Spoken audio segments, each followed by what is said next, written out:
नमस्कार प्रिय दर्शकों। जैसा कि आपने थंबनेल में देखा, जहां मैंने लिखा है कि 15 नवंबर 2024 से कुंभ राशि वाले जातकों के जीवन में कुछ बड़ा होने जा रहा है और इस बड़ी गतिविधि को अंजाम देंगे आपके लग्न के स्वामी शनि महाराज। जी हाँ, पिछले लंबे समय से शनि महाराज कुंभ राशि में ही बने हुए हैं और जब से शनिदेव कुंभ राशि में आए हैं, बहुत से लोगों ने हर तरफ यही सुना कि कुंभ राशि में शनि महाराज आने के पश्चात आपके जीवन में ये होने वाला है, वो होने वाला है। किंतु हकीकत ये है कि जो गतिविधियां आपको प्राप्त होनी चाहिए थी, वो आपको प्राप्त हो ही नहीं पाई। उसका एक प्रमुख कारण शनि की साढ़े साती। आप सभी लोग जानते हैं ये न्याय प्रिय ग्रह हैं और लग्न में बैठकर भी इन्हें न्याय ही करना है और साढ़े साती के चलते शनि देव का वो शुभत्व फल आपके लिए देखने को मिला ही नहीं जो आप डिजर्व करते थे। उसके पश्चात भी मैंने थंबनेल में लिखा है कि अब आपके जीवन में कुछ बड़ा होने जा रहा है। उसका सबसे प्रमुख कारण है कि पूरे 30 वर्ष पश्चात शनि महाराज कुंभ राशि में आए और अब इनके पास बड़ी छोटी अवधि बची है कि 15 नवंबर से लेकर 29 मार्च 2025 तक शनि देव कुंभ राशि में रहेंगे। कुंभ राशि में अगली बार जब शनि महाराज आएंगे उसके लिए पूरे पूरे 30 साल चाहिएंगे और इस अवधि के चलते शनि की साढ़े साती के चलते भी शनि देव अब बाध्य होते हैं आपको शुभत्व फल देने के लिए। पिछले समय में आप देख रहे हैं जब वक्र गति में शनि महाराज चले हैं तो आपके लिए फिजूल के खर्चे भी देखने को मिले, स्वयं स्वयं के परिवार से संबंधित स्वास्थ्य रूपी योग के खर्चे भी देखने को मिले, आपके डिसीजन मेकिंग पावर की स्थितियां भी स्ट्रांग नहीं बन पाई, मेहनत के जो रिजल्ट बनकर आने चाहिए वो नहीं देखने को मिले, दाम्पत्य जीवन में अंडरस्टैंडिंग रिलेटेड इशू या स्वास्थ्य को प्रभावित होते हुए देखा और कर्म क्षेत्र में जो आपको रिजल्ट बनने चाहिए थे, जो आपकी एक्सपेक्टेशन बनी हुई थी वो पूर्ण नहीं हो पाई। किंतु अब 15 नवंबर के बाद जब छोटी अवधि में शनि महाराज जाते जाते आपको फल देंगे, तो कभी ना कभी आपने सुना होगा कि साढ़े साती का एक फेस ऐसा होता है जिसमें शनि देव आपको भरपूर मात्रा में देते हैं अपना आशीर्वाद। और वही फेस अब आपके लिए 15 नवंबर से एक्टिवेट होने जा रहा है जब शनि महाराज उल्टी चाल से सीधी चाल चलना प्रारंभ करेंगे। क्या क्या बड़े परिवर्तन आपको देखने को मिलेंगे? तो पहली अवस्था में आपके व्यक्तित्व की स्थितियां, आपका आचार विचार व्यवहार स्वभाव जो अभी तक गलत डिसीजन के चलते आपको अपयश दिला रहा था, वही आपके डिसीजन अब काबिले तारीफ होंगे, जो कि समाज में, परिवार में, कुटुंब में और कर्म क्षेत्र में दिलाएंगे आपको यश मान और प्रतिष्ठा। स्वास्थ्य रूपी योग में जो आपके निरंतर खर्चे हो रहे थे, हॉस्पिटलाइज खर्चे हो रहे थे, चाहे वो स्वयं के या स्वयं के परिवार के, वो समाप्त होने जा रहे हैं। फिजूल के खर्चे जो आपके लिए लगातार बने रहे और उसके चलते आप सेविंग नहीं कर पाए, तो अब आप देखेंगे फिजूल के खर्चे समाप्त होंगे, सेविंग की गतिविधियां आपके लिए बड़े अच्छे स्वरूप में बनकर आ रही है। मेहनत के रिजल्ट लगातार जो आप अपने एडी से चोटी का जोर लगाकर भी जो मेहनत कर रहे थे, 1 तारीख से 30 तारीख तक इस होप में कि अब मुझे रिजल्ट देखने को मिलेगा, किंतु परिणाम 31 तारीख को यही रह रहा था कि रिजल्ट एक्सपेक्टेशन के अकॉर्डिंग नहीं आ रहे थे।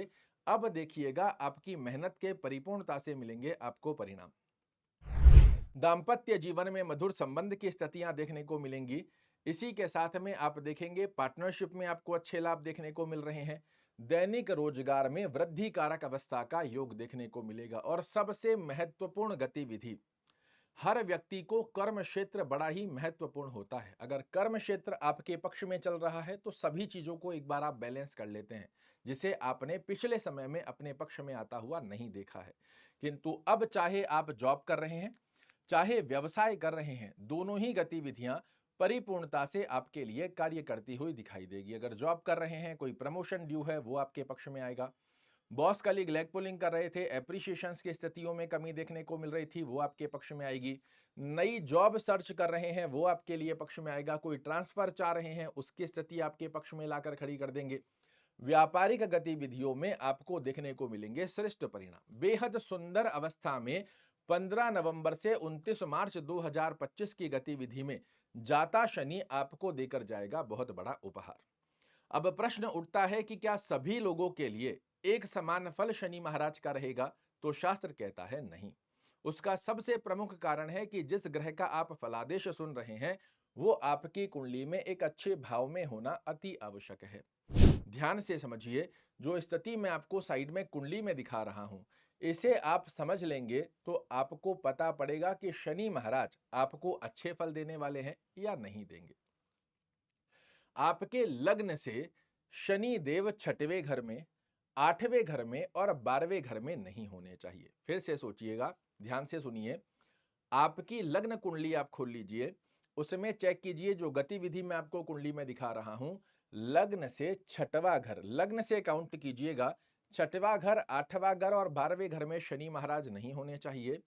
साथ ही आपकी कुंडली में जहां नंबर 1 लिखा है, यहां मैं आपको कुंभ लग्न के आधार पर कुंडली दिखा रहा हूं, हो सकता है आपका लग्न कोई और हो, तो जहां 1 नंबर आपकी कुंडली में लिखा हुआ है उस स्थान पर यदि शनि महाराज विराजित हैं, ये आपको शुभत्व फल नहीं दे पाएंगे, क्योंकि 6, 8, 12 और नीचस्थ अवस्था में शनि देव बाध्य हो जाते हैं आपको अशुभ फल देने के लिए। वहीं दूसरी तरफ इन 4 स्थानों पर यदि शनि महाराज आपकी कुंडली में नहीं है, तो विश्वास मानिए, बेहद सुंदर गतिविधि में जो एक एक शब्द मैंने आपको कहा है, ये आपके जीवन में घटित ना हो तो मुझे कहिएगा।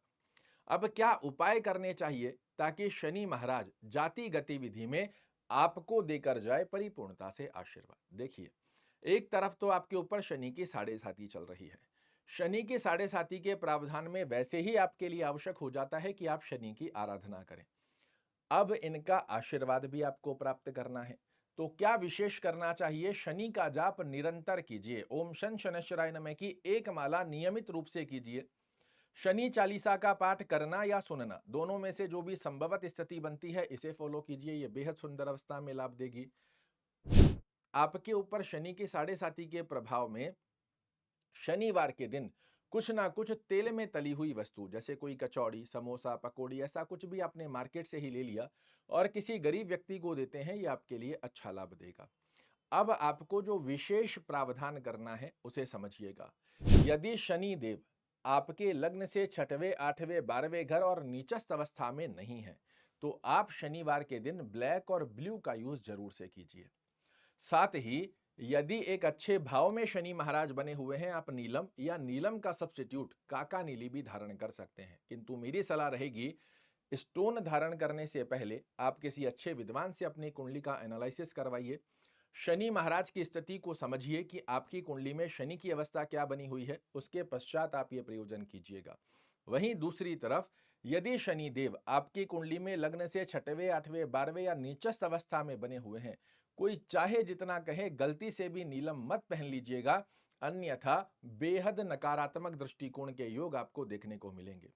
शनि महाराज के आशीर्वाद की कामना हेतु आप शनि से यही कामना करें कि जाते शनि महाराज आपका आशीर्वाद हमें प्राप्त हो। ध्यान रखिएगा, ये न्याय प्रिय ग्रह हैं, जब देने पर आते हैं तो व्यक्ति को जमीन से आसमान तक का सफर करा देते हैं और बड़ी छोटी अवधि के अंदर ही इनके अंदर वो पावर है कि चाहे जितने गड्ढे आपकी वजह से, आपकी गलतियों की वजह से, आपके डिसीजंस की वजह से खुदे हों, चाहे वो फाइनेंशियल हो, चाहे परिवार को, चाहे रिश्तेदारों को, चाहे संबंधों को लेकर, उन सब की भरपूर्ति करने के लिए इनके पास ये जो छोटी अवधि है यही काफी होती है। आशा करता हूं मेरे द्वारा दी गई ये जानकारी आपको पसंद आएगी। कल फिर से एक नई जानकारी लेकर आपके सामने उपस्थित होऊंगा। तब तक के लिए जय शनिदेव।